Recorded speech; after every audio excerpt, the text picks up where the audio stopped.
नमस्कार दोस्तों, मैं आज एक ऐसे टॉपिक पर बात करने जा रहा हूँ जो एक कटु सत्य है और भारत पर आज भी लागू है।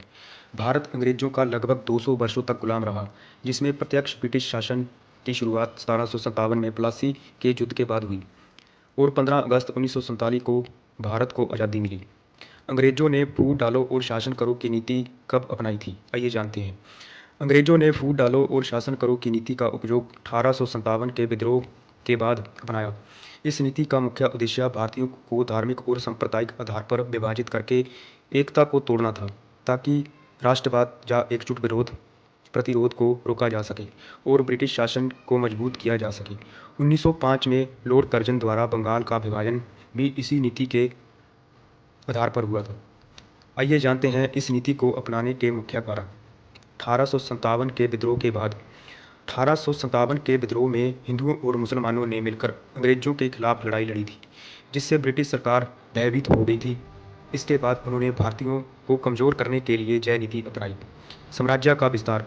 इस नीति के द्वारा अंग्रेज़ों ने भारत में जाति और धर्म के आधार पर लोगों को आपस में लड़वाकर अपनी पकड़ मजबूत की और साम्राज्य का विस्तार किया।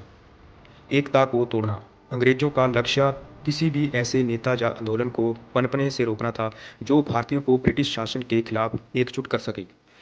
फूट डालो और राज करो की रणनीति वास्तव में लॉर्ड मिंटो द्वारा अपनाई गई थी। आइए जानते हैं इस नीति की मुख्य बातें। विभाजन पैदा करना। शासक जानबूझकर धार्मिक, जातीय या सामाजिक आधार पर लोगों के बीच दरार पैदा करते हैं। आपसी संघर्ष। इन विभाजनों के माध्यम से विभिन्न समूहों के बीच मतभेद और संघर्ष उत्पन्न किए जाते हैं।